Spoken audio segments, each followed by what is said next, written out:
mic is Yes. open. Loud and clear. Yeah. My colleague Uttara will be the presenter of the slides. She's there already. Yeah, she's already had a trial. She Okay. came a little earlier. Okay. Because, I didn't know what time I would reach because I leave by 2:30, Okay. and depending on the traffic. Namaste, Ka. Namaste, Uttara. Namaste. Thank you. Yeah. Thank you for doing the Yeah. trials and being ready. Thank you.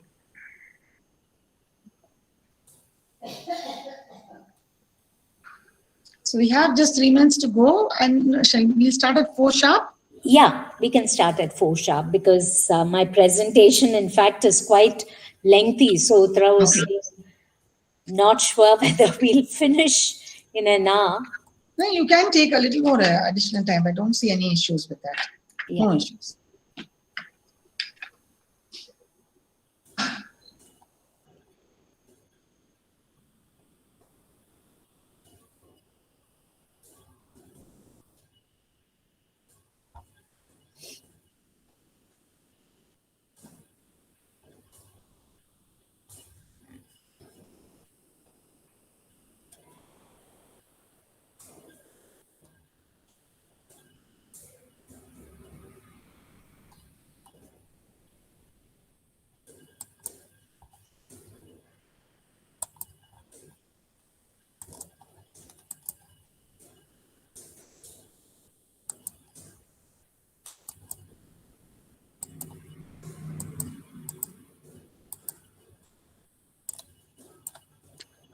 We've also designed a certificate, Vidya.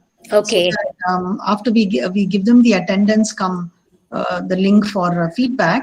Okay. Based on that, my school can list out and fill in the certificates and send it to you. Oh, okay. And we can then digitally sign it and send off to schools. Yeah, Fine? sure.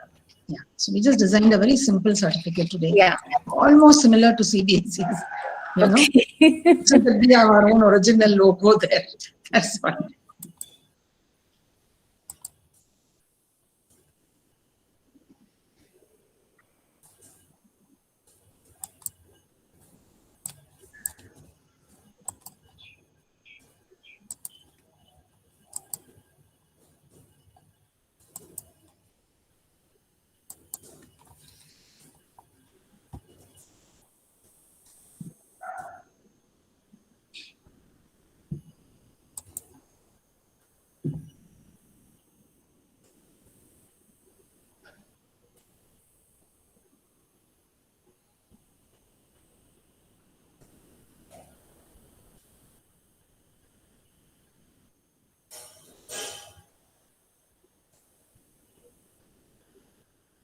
Yeah, people are coming in now, I think, very quickly.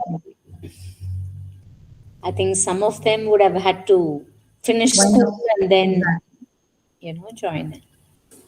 It's okay, we can wait because maybe a minute or two this way, that way is fine. Sure.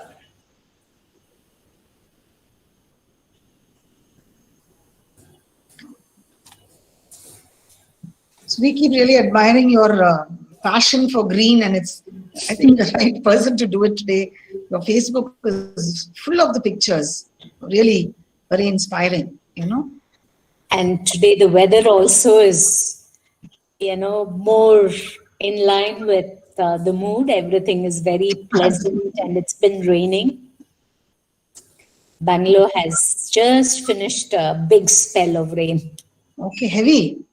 Looks like, because when I came home, I found that there was a lot of water on the road, and I live opposite a huge playground. So for me, the play field is an indication of how heavy the rain has been. Yes.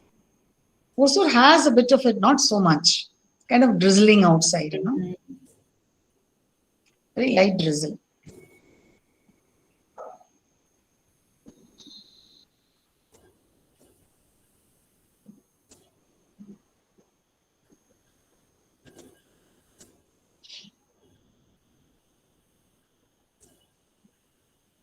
There are about 26 members as of now, Vidya. Yeah. So you You're the boss. You tell me when to start and I start. No, I thought, like you said, if people are winding up and all, we can give a little bit of time. Yeah. Maybe another 3 minutes to go, and 4:05, I think we can start. Okay. Yeah. Just wait for a few more to come in. At least don't want anyone to miss out from the beginning.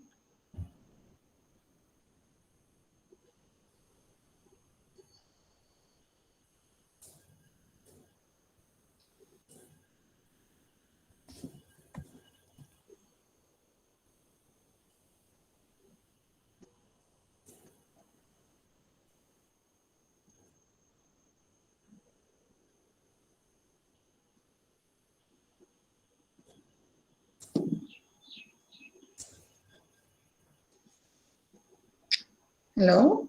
Yeah, just a minute. I'll come back to you. Thank you. Yeah.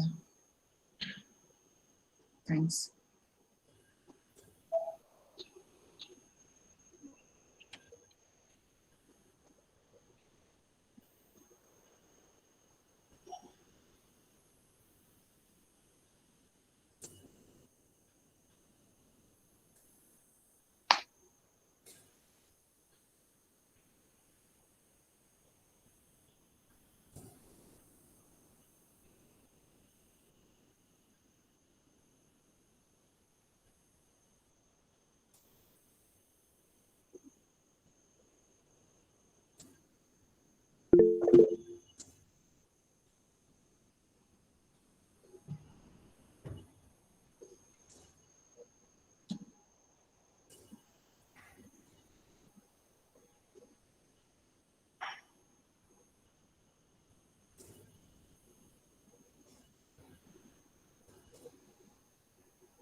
It says Mr. Chandrappa has raised a hand. Oh.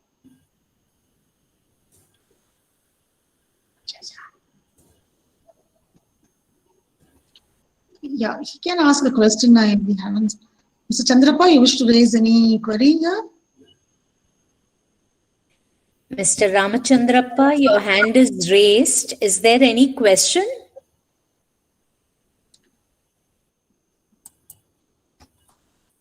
Probably pressed by mistake, maybe. Okay. So, Vidya, can we start? Yeah, sure. Sure. So that you can take your time. You need a little extra time. So, I think the others come and they can. Yeah. Vande Gurum, and a very good afternoon to one and all present here. As the coordinator of training for HOSUR SAHODAYA, it gives me immense pleasure to welcome the presenter of the day, Mrs.Srividya Mouli. This is the first in the series of in-house trainings for HOSUR SAHODAYA, and as chairperson, Srividya Mouli takes the lead and starts the training for all of us today. So I should thank you profusely, Mrs. Srividya, for having accepted, very spontaneously that you would take up the first. And I always describe, everybody knows about you because you're part of the HOSUR SAHODAYA, leading us as chairman now. And I also call you the lady with the green thumb, because you have an indescribable, very genuine passion for green. I've seen that. You come to my new campus, add on so many trees. That's your passion. I think you're the right person to take this wonderful topic that we have for the day, because it's very close to your heart. So we're all looking forward to take a leaf, as it were, the green leaf, as it were, from you, and do a lot of it for our schools too. So without much, I don't want to hold you up from the audience, which is waiting, on the viewers who are keenly waiting to listen to you. So over to you, Srividya Mouli. Thank you once again and a warm welcome. Please go ahead. Thank you, Dr. Vasanthi, for this gracious introduction. It's my pleasure to share what is my passion. And I think the time is ripe for discussion on a topic that is so relevant to our children today, because caught in the pandemic, a lot of them are distanced from things outside. So at this point of time, reiterating why it is essential for us to reconnect with nature, I think is the need of the hour. I'm going to turn off my video and I'm going to request my colleague Uttara to start the screen share.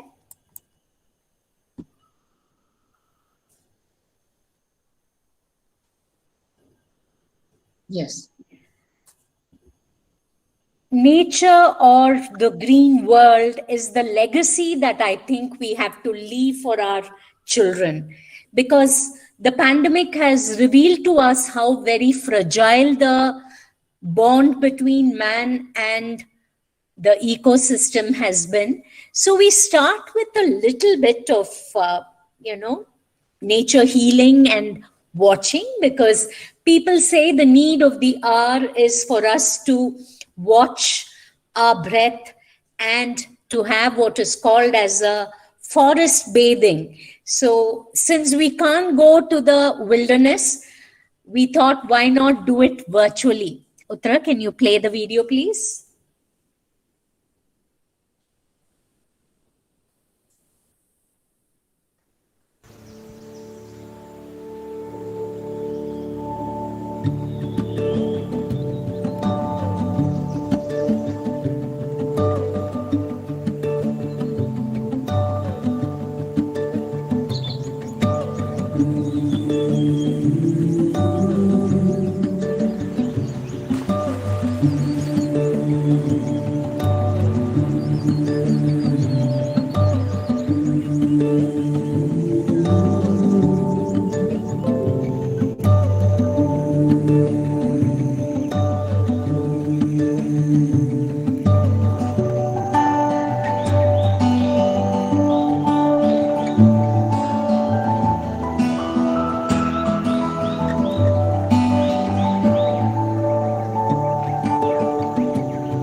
Thank you.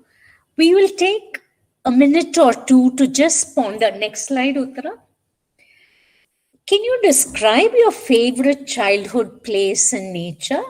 Because a lot of us, when we were growing up, were not placed in the kind of concrete jungles that our homes have become today. And where was it? How did you find it? Did you feel comfortable there? Did you feel excited when you were in the midst of nature? What has become of it now? So this is, for you to type in your responses, Uttara, the Mentimeter. Children, again, if you look at our experiences and what children are experiencing today, we find that their experiences are very, very different, even without the pandemic. If you look at the chat box, there is a Mentimeter link where you can type your responses, please. Uttara has shared it in the chat box. Some responses, whatever you feel like, because we were in the midst of nature where we were reminded to be conscious of our breath. And definitely it must have transported us to some place in nature. Was there a favorite place that you had? Where was it? How did you find it? And what has become of it today?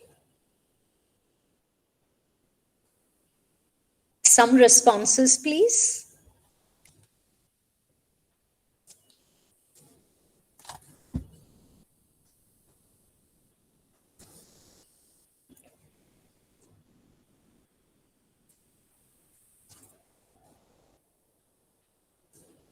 Yes, there are two responses. Somebody has spoken about a pond that they would rush to and, throwing pebbles into the pond.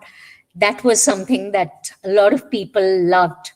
And the trees, we would all like to bask under it or sometimes climb it. There was no tree that I left unclimbed. And somebody has mentioned about the serene beaches. The trees in school where you had a sense of belonging, yes. What has become of it? Okay, swing tight to a tree.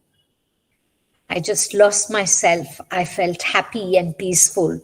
A house garden, felt happy catching butterflies. Ooty, somebody is recalling Ooty, a house garden. My cousins live in Ooty. I feel happy and excited. Kerala, my native, excited and relaxed. What has happened to those places today? Are they still there? Are they still intact? I can sense your excitement as you recall these places. Okay, agricultural fields, tamarind trees, yes, most of it same till now. That's wonderful to hear because a lot of places have undergone drastic changes. Can we move on to the next question? Uttara, next slide, please.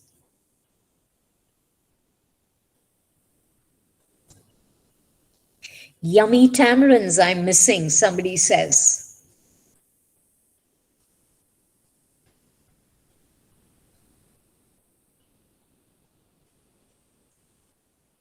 Next one, dear.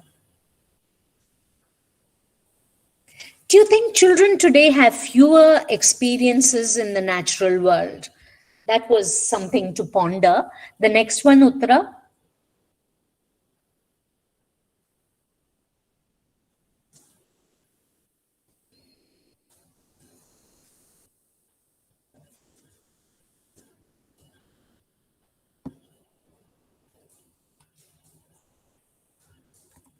If children aren't spending as much time outdoors, what are the top 5 reasons? Can we think of the reasons? Because what are the kind of barriers that are there today that are preventing people from spending as much time in nature that we spent? Again, there's, in the chat box, there's an option that has been posted. If you can use that and key in your responses. Specifically, if you can respond to the third question, what are, in your view, the top reasons why children aren't spending time in nature or outdoors? Okay, safety.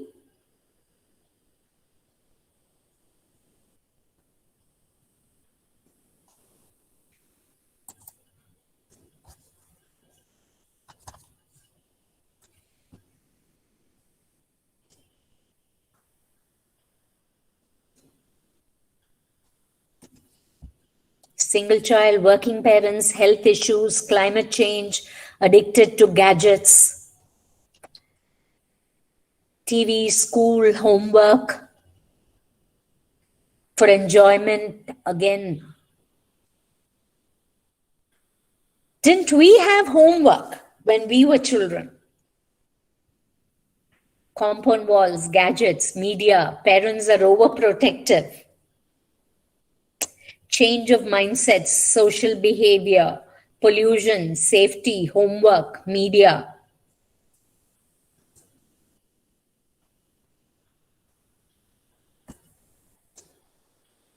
Okay, let's move on to the next slide. Uttara.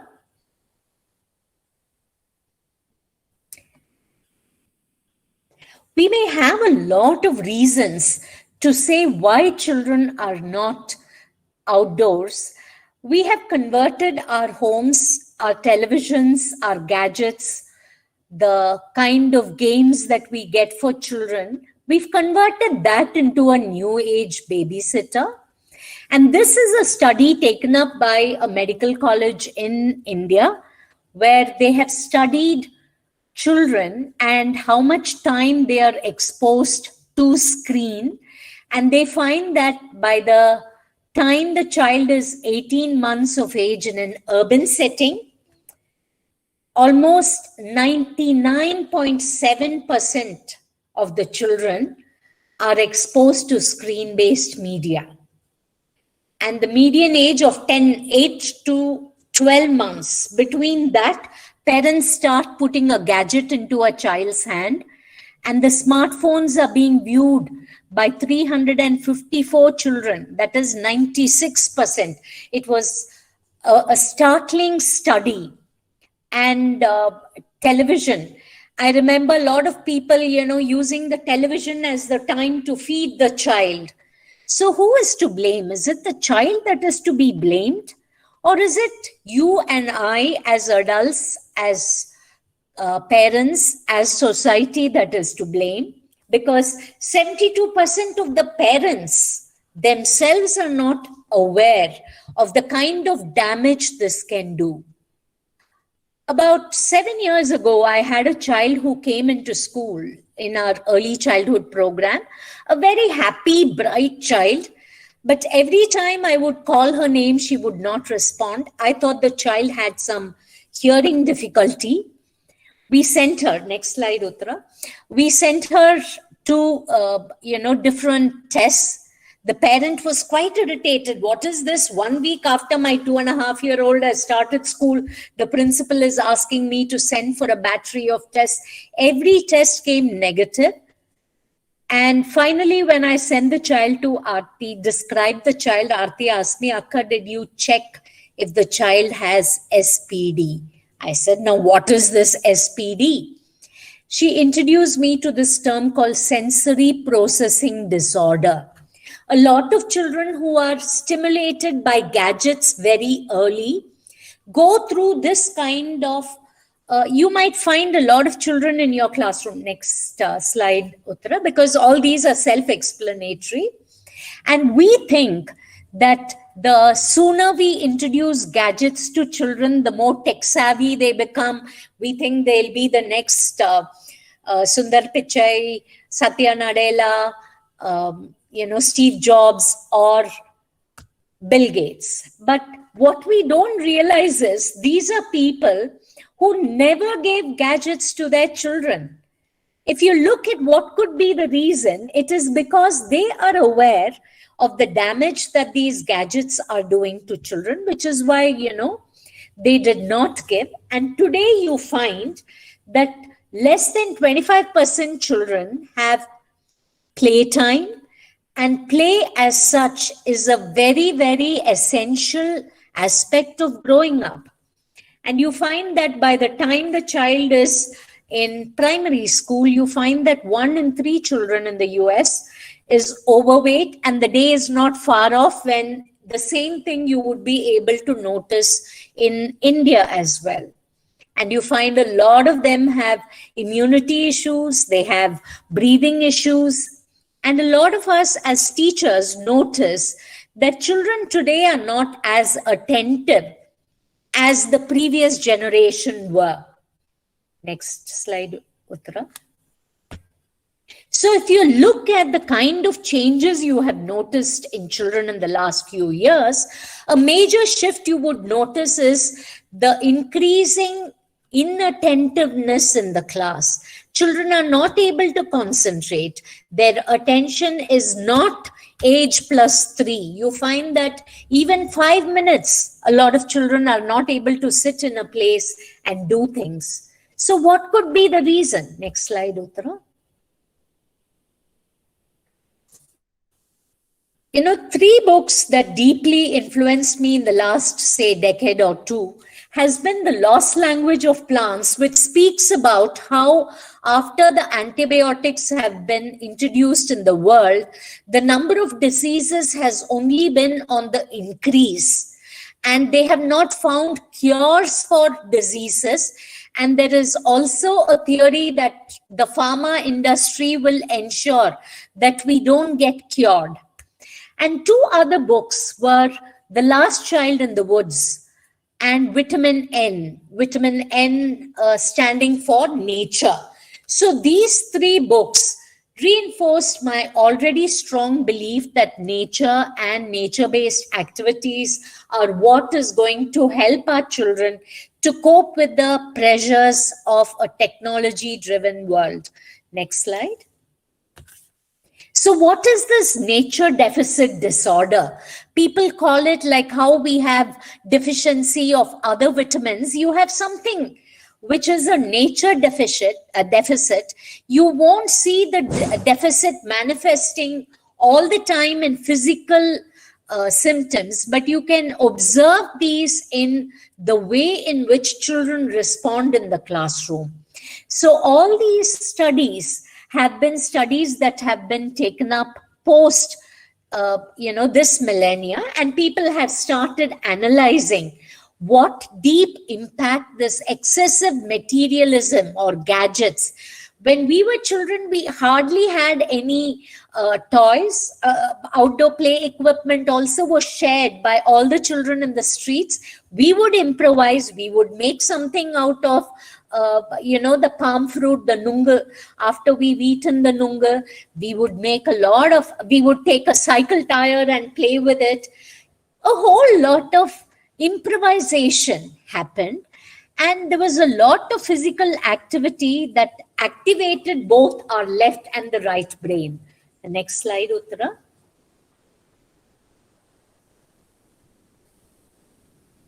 Uttara, move on. So this person, Richard Love, was deeply concerned about what he saw happening in children, like Piaget, Vygotsky, all of them, observing and analyzing what is happening to that generation of children. Richard Love observed children and came across that the alienation from nature is actually making our children use lesser and lesser of their senses. And those of us who've studied Jean Piaget as part of developmental psychology know how the sensory motor stage becomes very, very essential, and children have to engage in a lot of meaningful play together, messy play. And when such things do not happen, how it leads to learning difficulties at a later stage is what Richard Love came up with. So much so that Europe today has something called a forest school curriculum. Next slide. So you find that this nature deficit disorder is not a medical condition, but you find that children have an inability to relate to the environment or the context they are in. And you find that happiness quotient of children seems to be becoming less. And you find that there is a total disconnect with people around. Children's social skills seem to be kind of demented. Next slide. So he actually, said what is going to happen if the child is going to have narrow sense of processing things through its senses. The child is going to be physiologically, sociologically, lacking in a lot of rich experiences that became a level playing field for children by and large. And the more that they are distanced from nature, you find that they are alienated from life's rich experiences. So we take them to, we say coding, let us introduce coding to very young children. Whereas, you're asking them to do something that is informal operation, which, like the 2-minute noodle, we are trying to fast forward everything for our children, which is what is actually hampering 100% learning, and learning with engagement, learning with joy. Next slide. So the social disconnect, like the pandemic, has thrown up its own challenges.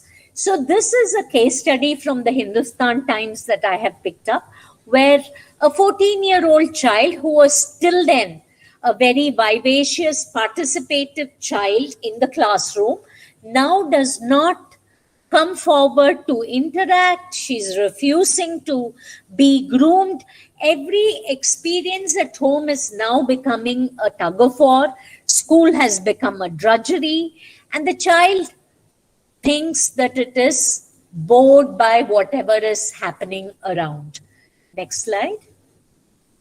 So what is holding back children from nature? When we discuss, a lot of you mentioned TV and parents don't feel safe. This is exactly what children have also been saying, that there's lack of time. We are too preoccupied from one session to another. We are constantly juggling. My parents feel it is not safe to go outside. Computers are more important than nature because computers are what is going to get us jobs. Too busy. And finally, children have lost having time to be kids. Next slide. So you find the basic barriers. I like to play indoors because that's where all the switchboards and all the plug points, the sockets are there. These are all responses from children. I don't like nature. I don't have exposure to things in nature. I'm worried it's not safe anymore. So people actually conducted a survey and found that a lot of children are able to identify 1,000 corporate logos. Okay, we can pat our backs saying how many ads the child has been able to watch and kind of store information in its head. But you ask them to name 10 plants around them or 10 animals that they have seen, they seem to have difficulty in recalling. So this is actually the greatest challenge. What came very naturally to us, we have lost. A lot of us who could remember hundreds of telephone numbers, today we can't remember more than a handful of numbers because the mobile phone has made it easier for us to just press a button and get in touch with people that we want. So you find that these are the barriers that are coming in the way. Next one. So you find that the child is not able to visualize. If you ask the child to imagine, you find that the child becomes very, very restless because it's becoming difficult for them. And there is a lot of pressure, and several children start complaining that they are feeling stressed out, that they are feeling depressed. So instead of allowing the hands and the brain to grow parallelly, we are cutting off the hands and hoping that the brains would, kind of grow manifold. So this is what seems to be the greatest challenge. Unlike television, nature does not steal children of opportunities. It only amplifies experiences. Next slide. So what is our altered view? Even 56% of parents who walk to school would not allow their children to walk to school. Are we a generation that is overprotective, that we don't want children to take the risk of walking to school, if we don't want them to take risks in small matters, how are they going to take risks in larger aspects of life? Parents blame it on TV. They say that my child doesn't study, all the time is addicted to video games when they become teens. But who allows them to become that? It is we. We don't have time to engage the child, to keep the child occupied with meaningful activities.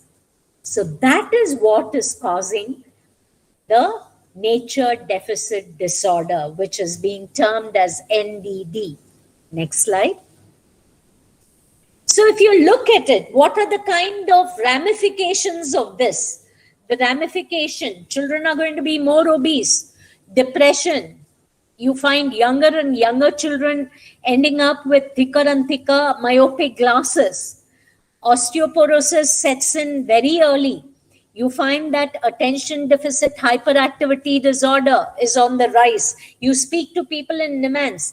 I've heard Dr. Shekhar tell me, Dr. Shekhar Sheshadri mentioning earlier, where I used to address 8 cases in a week, with here I address 80 cases in a day. So that is the magnitude of the problem. We think that by giving them all these gadgets, we would be putting them in a fast track to become tech savvy. But on the other hand, children are losing out on certain advantages.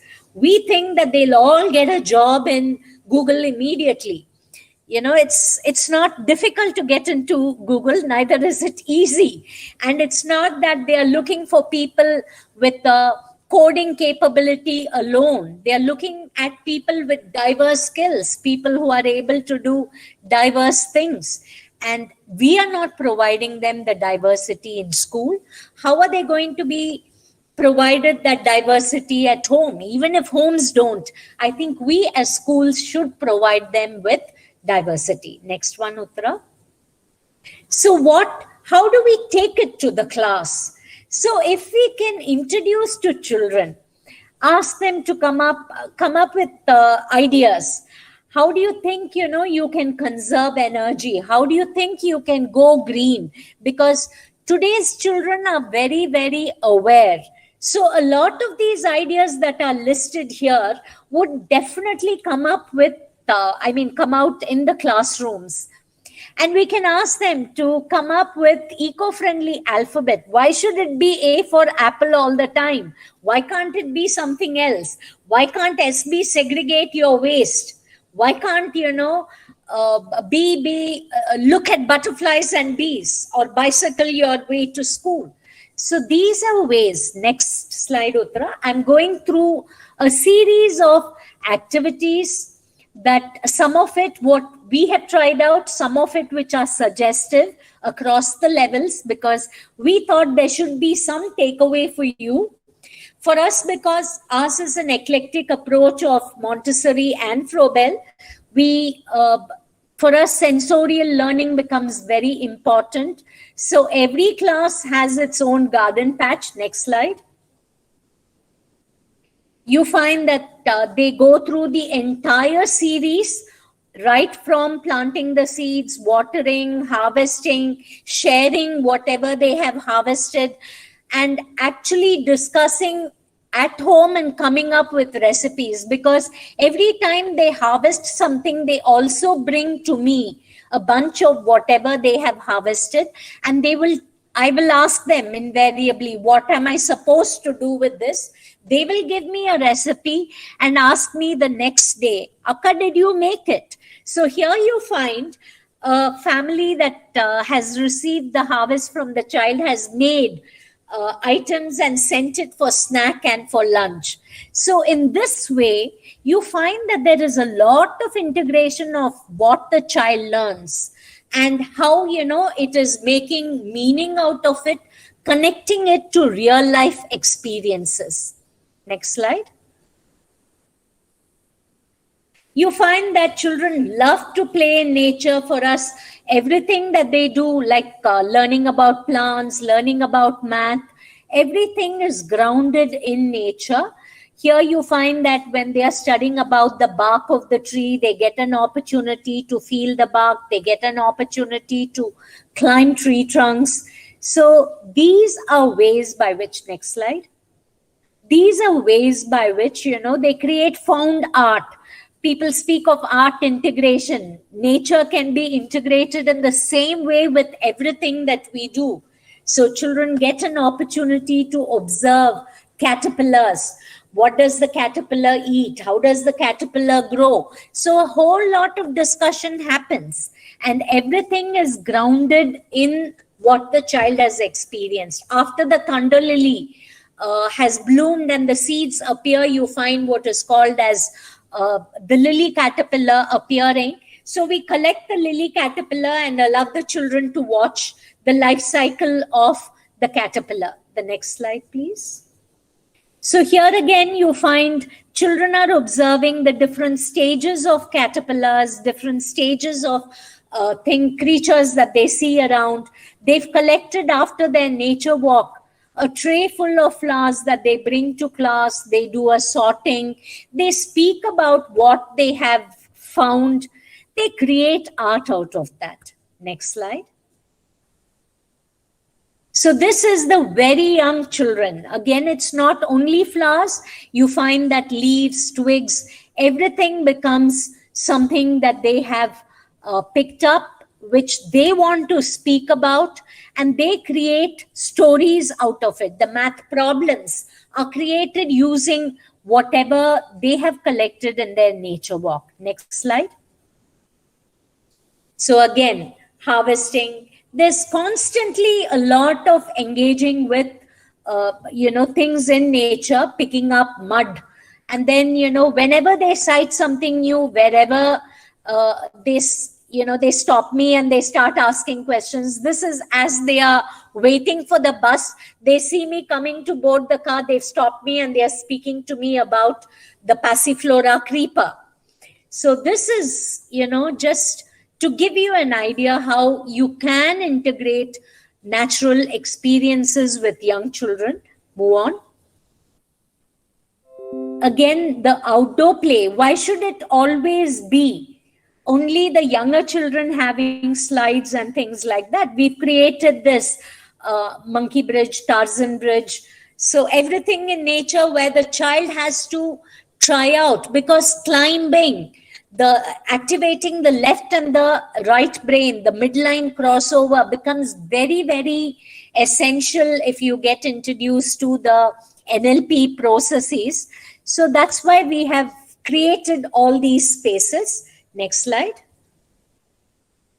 We can ask them after an experience to do a journal writing. This is for children who are in middle and high school, asking them to write about something that they have observed and something that, they would like to experience. So you find these are all ways by which you can increase the engagement, speaking to them about a habitat and also asking them to write about which is their favorite habitat. So you find writing skills based on observation. A lot of times I find that older children, when I go around looking at their biology records, when I go as observer or, when I see children in my neighborhood, I find that they have difficulty drawing from observation. Next slide. So how do you start encouraging them to observe and record? If you look at Howard Gardner's visible thinking protocols, you have a whole lot of protocols which strengthen this. So right from the time they are young, even children who can't write can be encouraged to draw what they see. What does it sound like? What are some interesting things that they found? This can be about plants. This can be about birds and insects that the child has observed. So observation becomes the important skill here. Next one. Again, observational drawing. So you find that children right through right from the younger children to the high schoolers who have to study plant classification. We don't teach plant classification inside the classroom. They have to go around, look at things in the campus and record that, and that is how they come up with an understanding of plant classification or butterfly classification. This is a picture of what is called as mud puddling. Why is it that all these butterflies, the different types of butterflies are there, on the ground? That becomes a topic for action research by the children. Next slide.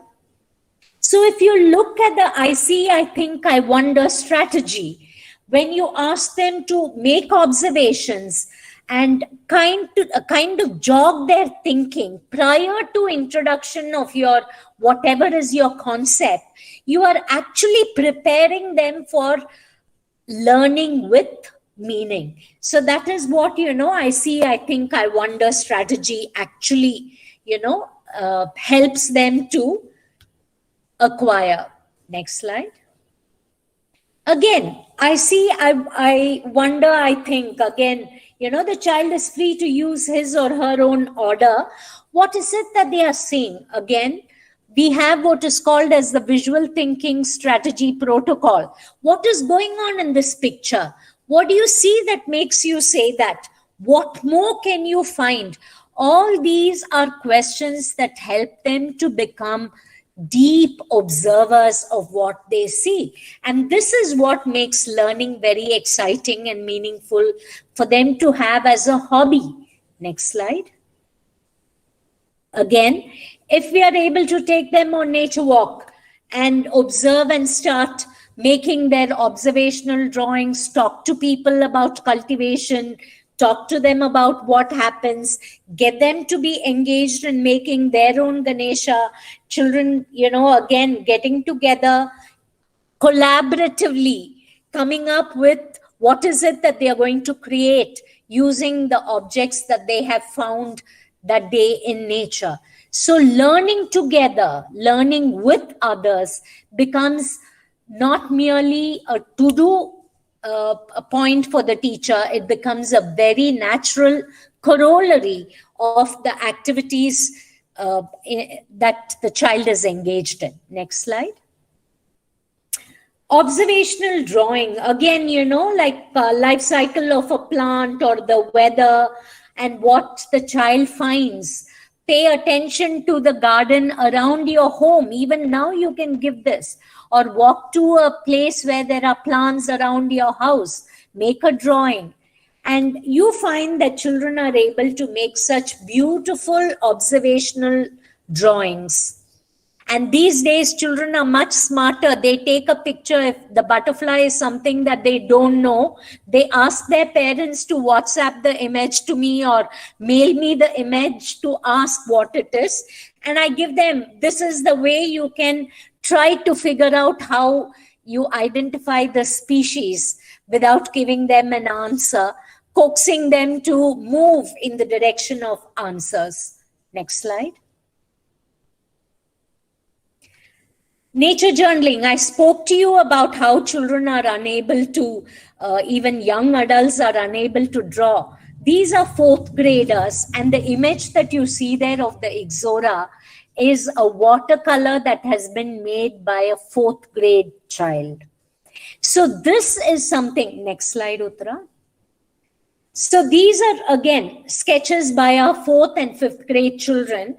And again, this was facilitated by the art teacher and one of the alumnus of the school, and whatever observations they were making of the child, because it's not only the child making an observation of things in nature.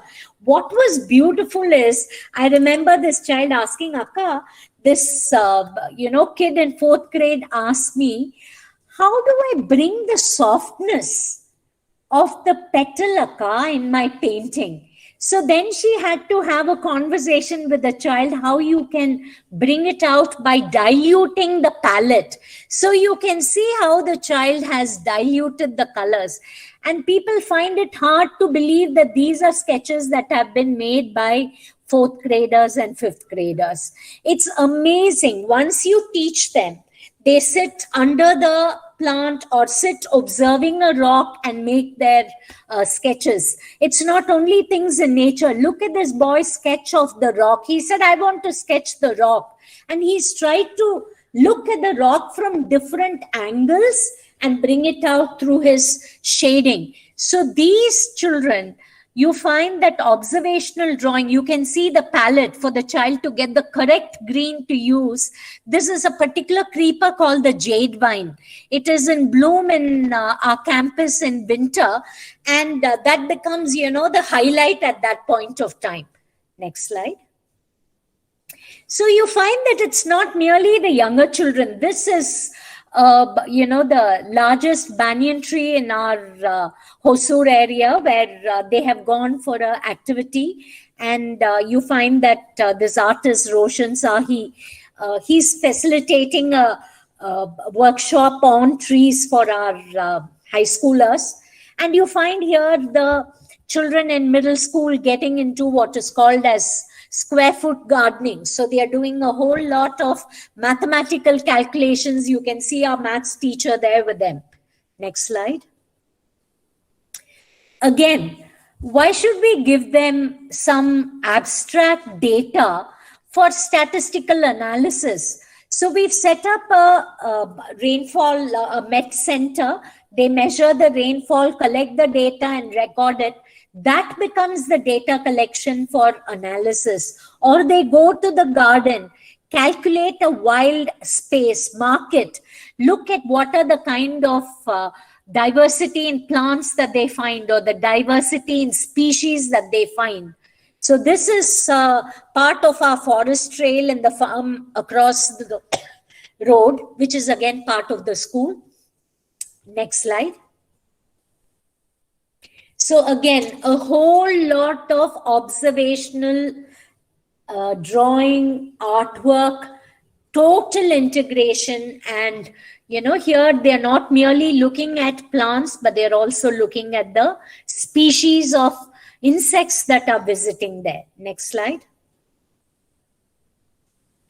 They get involved in maintenance of garden. We take them on short treks and nature awareness camps, which helps them to come out of their fear factor. Because how is it that people become risk takers? I think I'm a amazing risk taker because I've been a climber from the age of 4.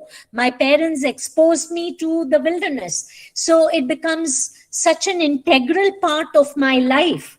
So that is the reason why, it becomes very essential for me to expose children to varied nature-based activities. I believe that you teach who you are. There's a particular beautiful author called Parker Palmer. He says you teach who you are.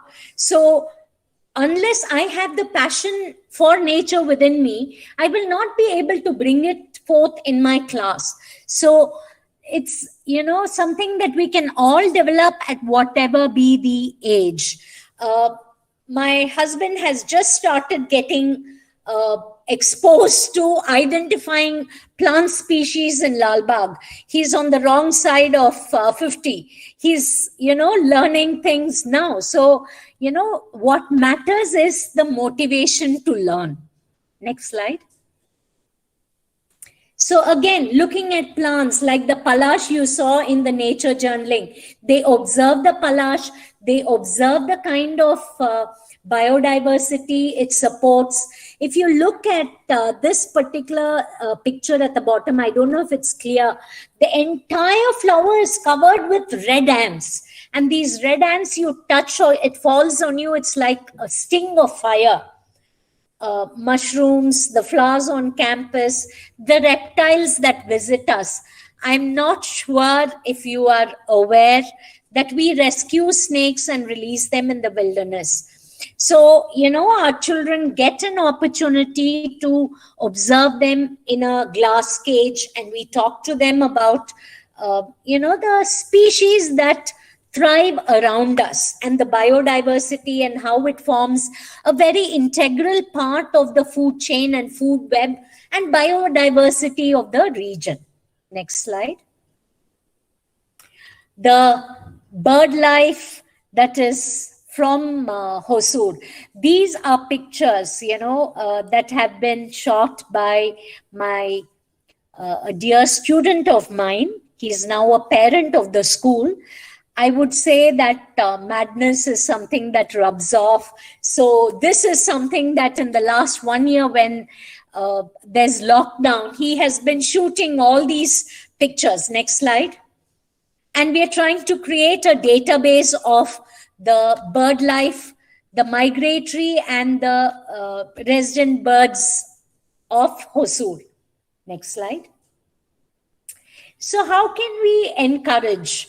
Edward de Bono speaks of the thinking hats. So how do you don the designer hat? So you can give this as an activity to children. What are the advantages of having each of these indoor plants? How does it purify the oxygen level in your room, especially now when people are saying, be aware of oxygen level, how it is very essential for us to ensure that our homes, even if it is just a balcony that we have, has plant life that will, which plant will you nominate as a superhero?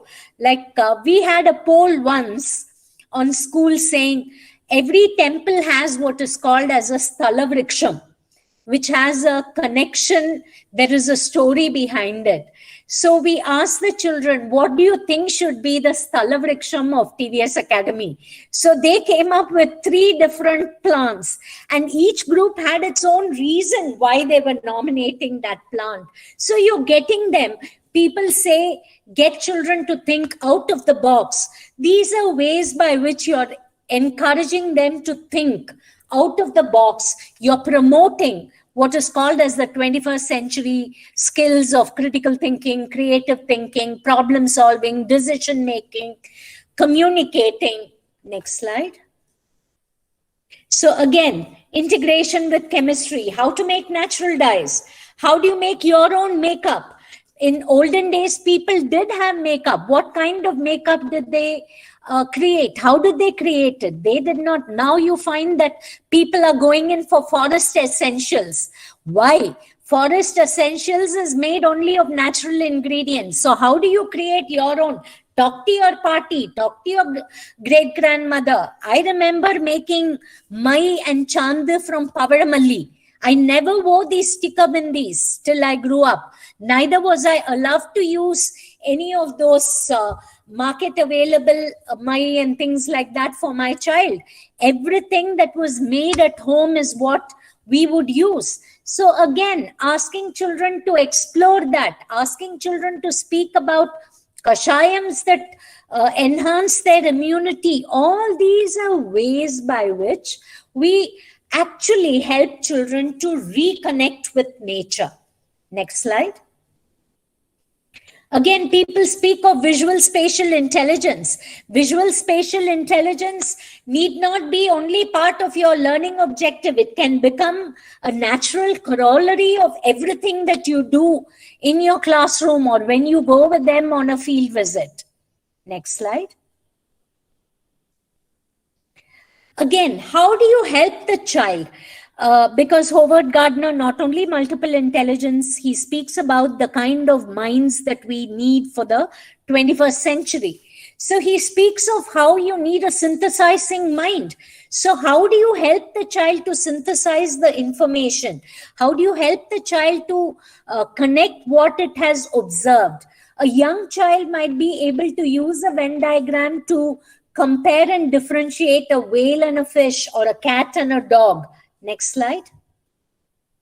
Or a plant cell and an animal cell, a bacteria, an animal, and a plant cell. So all these become ways by which we actually help them to process information, not theoretically in an abstract way, but in an experiential way, which actually is far more interesting and meaningful to a child.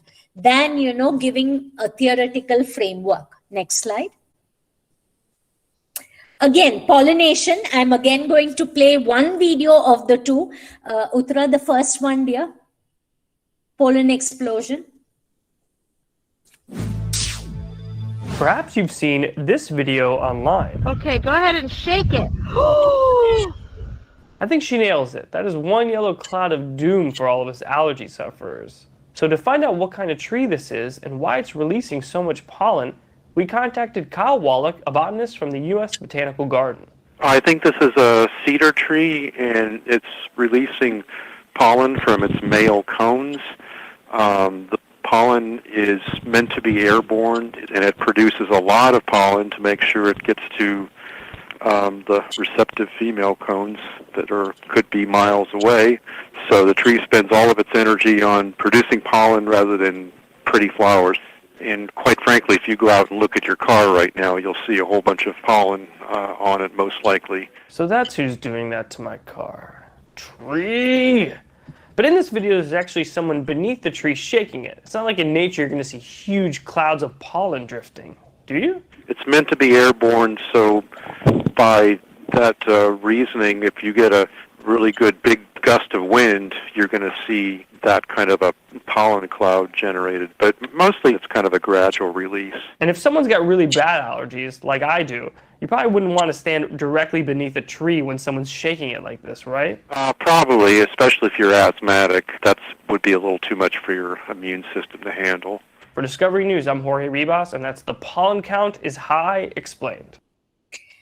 I might use this to trigger a discussion around, the pollen of a paddy plant.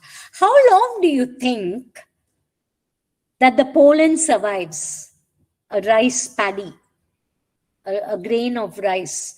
For, it's a grass, right? How soon should it go and get pollinated for the grain to be formed? Any idea? Any guesses? The pollen needs to go and get, the pollination should complete in just 15 minutes of, the pollen being sent away from the paddy plant. So do we even realize what goes in nature, how much time, how much natural resource goes in cultivation? So conversations around pollination can go on to food security, how we should not waste food, a lot of things. Next slide, Uttara. I've just got a whole lot of videos. I'm not going to play all because I don't want to exceed time too much. Seed dispersal, the different ways by which, so different age groups, you can use different, stimuli. This, I'll be sharing this presentation to whoever's interested. So you can use it for your classrooms to activate learning in your classrooms. Next slide. Again, what happens when nature makes you happy, they say. That BBC video, has some amazing shots of animals from across the world. So you can have a conversation right from younger children to the older ones where you speak about the habitat, habitat destruction, elephant corridor, why did elephants camp in a school in HOSUR? All these discussions can be stimulated just around this one, video. And this caterpillar, how, it transforms. The entire thing is a time-lapse video. You want to play that, Uttara? I can see you hovering there.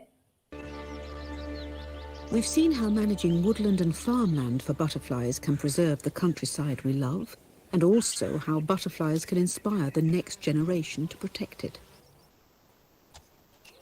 But if you still have doubts about whether butterflies can make our countryside a better place, then you need look no further than the humble caterpillar. Because if there's one thing we've learned from them, it's that change is possible.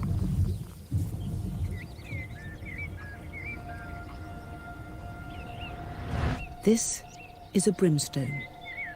It emerged from an egg a few weeks ago, but now it's ready for a change. First, it spins a silken pad, a place to anchor hooks on the rear of its body.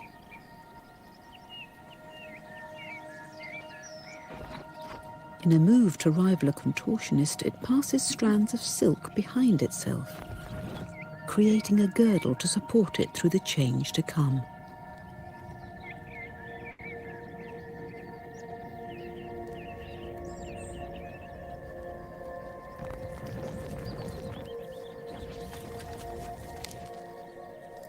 With anchor and line secure, the transformation can take place.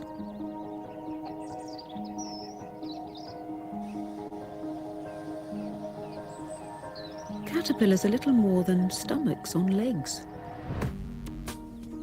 But that body has served its purpose and can be discarded in favour of another. The caterpillar's head is about to split wide open, and when it does, something very different will emerge.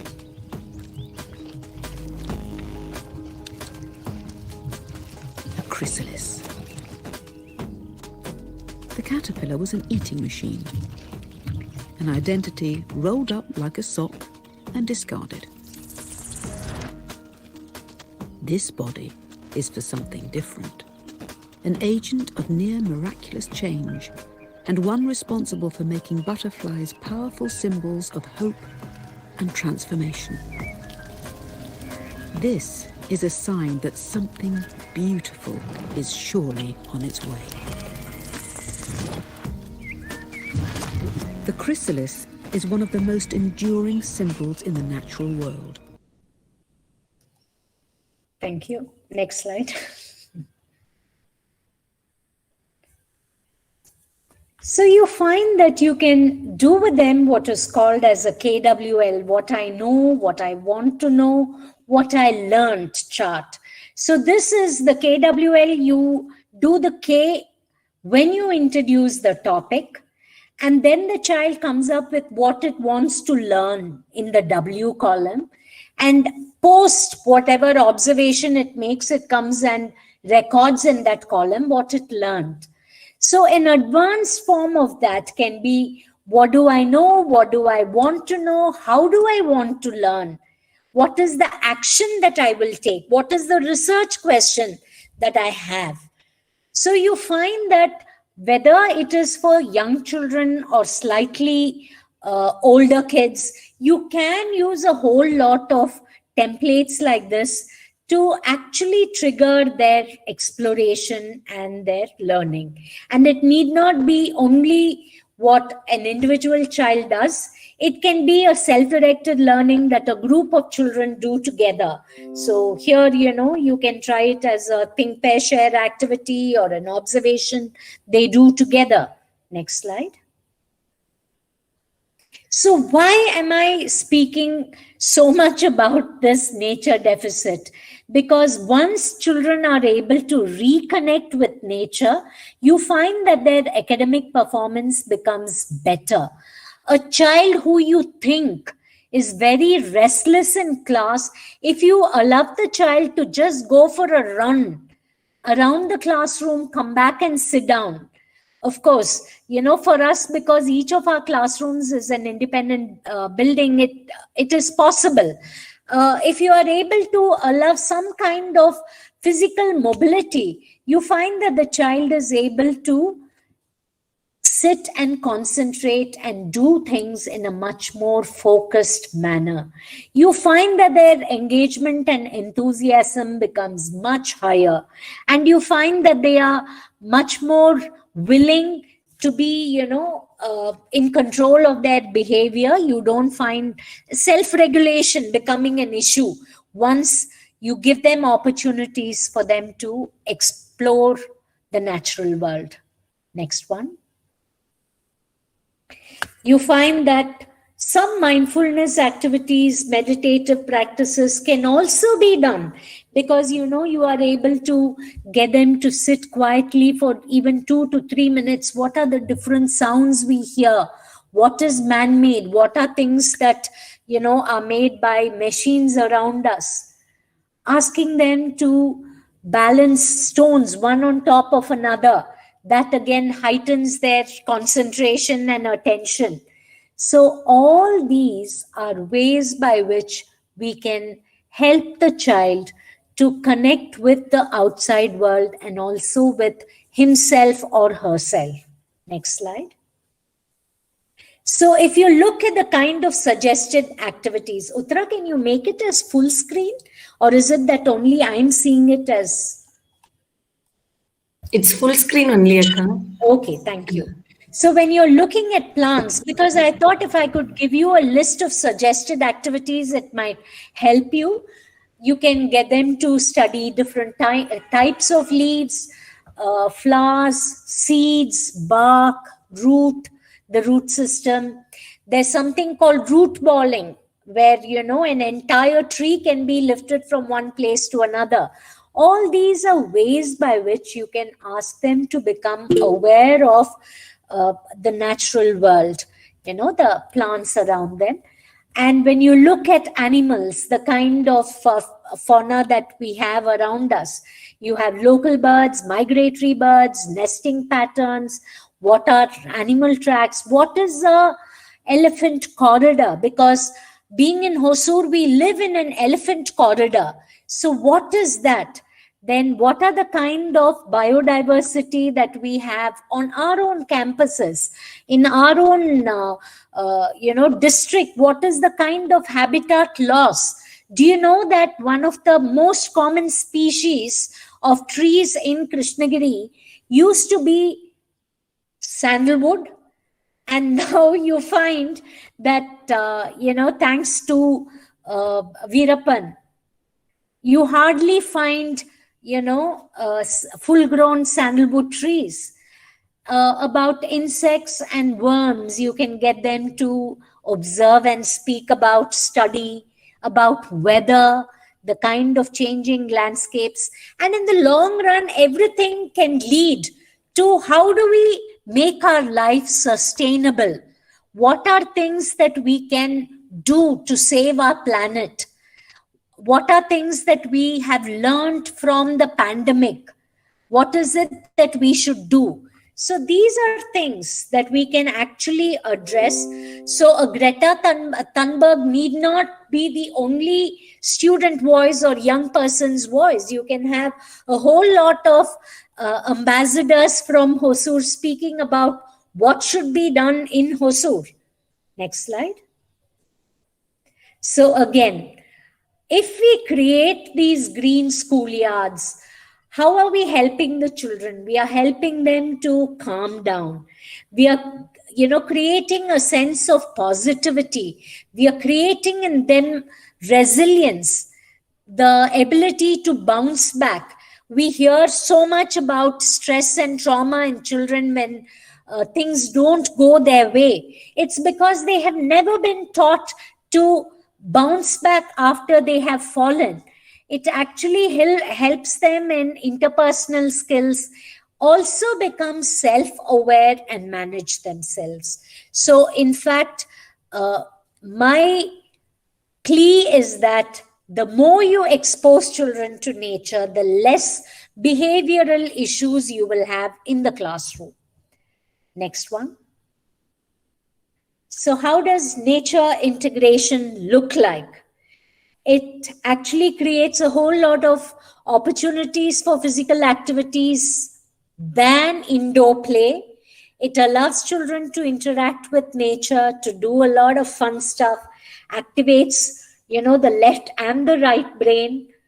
And again, risk-taking and gaining in confidence, taking on challenges, raising the bar for themselves becomes very, very easy. Next slide. So now it's up to each of us, each of you. What is it you want to do? What should we be doing less of? What could you do personally to contribute nature learning in your classroom? So with Tagore, I end my presentation. Thank you, Uttara, for being my host. I'm now going to open it up for questions and thoughts that people may have, they may want to share or ask. Thank you so much, Vidya. I think it was a brilliant presentation. All your passion, I think you poured out, and we've given you more time, I think, because you've gone into the world of nature.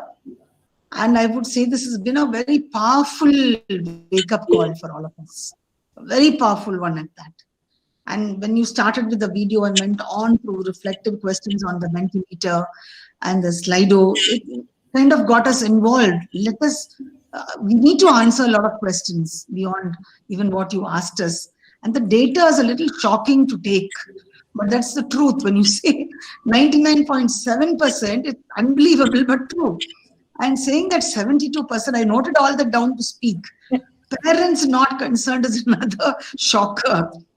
And I love the term which we've never heard of, the sensory processing disorder, thanks to Aarti.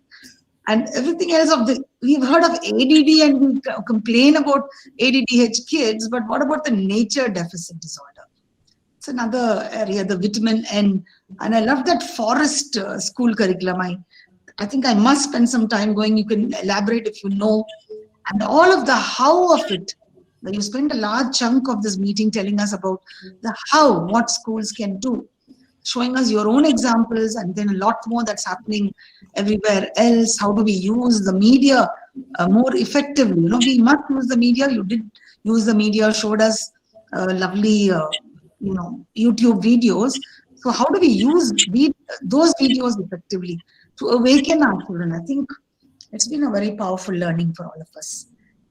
Thank you so much for this.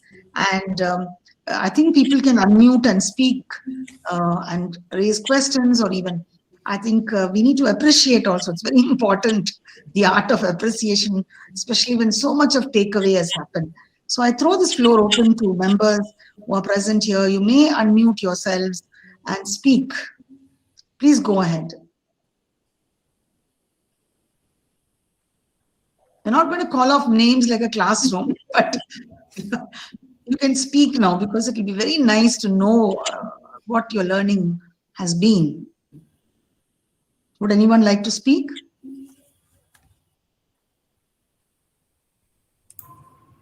Vande Guru ma'am, good evening ma'am. This is Sandhya from Shishya School. This session, I would say it's an eye-opener, because at this time we are spending home, all of us are stuck within four walls. We are inside home, and I think this is the time that we need to reflect on what we were doing and what we are supposed to do next. Especially that now that we have time with kids, I think we have to spend time and take time for ourselves too, to spend time with nature and get to know it. And as you rightly said, that vitamin N is very, very important. Thanks for the eye-opening session, ma'am. Thank you, Sandhya. Are there questions? I'm very interested in the forest school curriculum. Yeah, it is a very, very, because my partner school in Sussex, they follow this forest school curriculum. And in fact, we had we've created our own forest school curriculum also, which we try to expose our children through. Because, it heightens their observation. And in fact, right now I'm trying to put together a curriculum on biodiversity. How, you can make that as a part of learning for young children, because that way you are allowing their curiosity to stay alive. Because many times when children ask us questions, because we are not in a position to answer, we ask the child to stay quiet. So if we develop the humility, come on, let's find out together. Because, we once had a particular bat, And, this particular thing, I didn't know whether it was a baby bat. It was very tiny. So when we were one of the kids told me, Akka, this is a bumblebee bat, Akka. It's the smallest bat in the world. And because I was very curious, since he very confidently said that, immediately, with the help of the search engine, I logged in and I found out. And I got in touch with some of my wildlife expert groups and asked them, this child is telling me this particular image is a bumblebee head, bat. Is it right? And they said, yes, he has identified it correctly. And it is, in fact, a rare species. Even, a chameleon, when I had posted a picture on Facebook, somebody saw it in Facebook and contacted me saying, where did you find it? Because it's a rare species, not sighted in these parts of the world. I said, I sighted it on campus. And we've had repeated year sightings. So this is how, you are able to gather and process data about things that are there around us. So I think, that is something which, if we strongly believe in, we should build in our children. Definitely. Yes. Anybody else would like to speak or ask questions or... Anyways, we've posted the feedback form in the chat box for everyone to use. However, you can take advantage of Vidya's presence and raise your questions.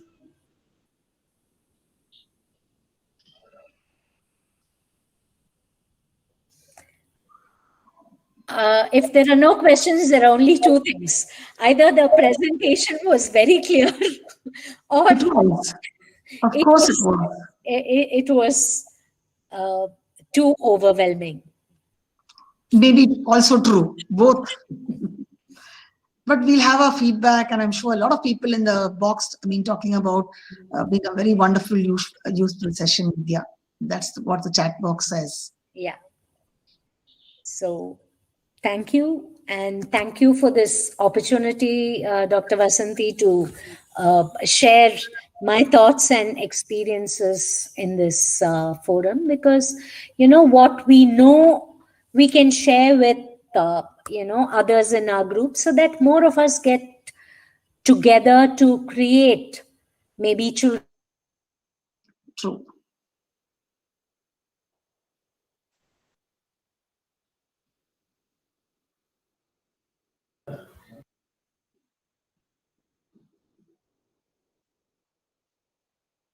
Able to hear?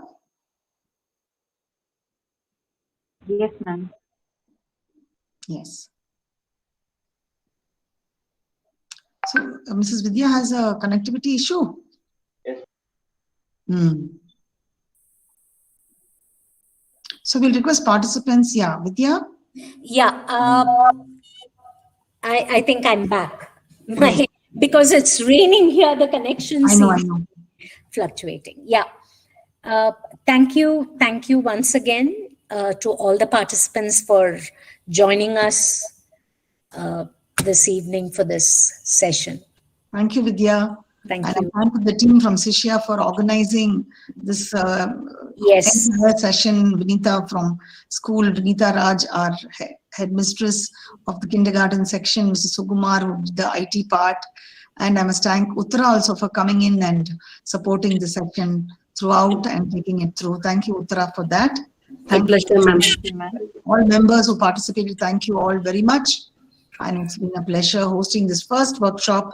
And this is going to roll off a lot of others that are going to come up with you in the days to come. Thank you so much. Thank you. Thank you so much. Take care, everybody. Thank you. Thank you. Thank you. Thank you, ma'am. Thank you. Thank you, ma'am. Thank you, ma'am. Thank you, ma'am.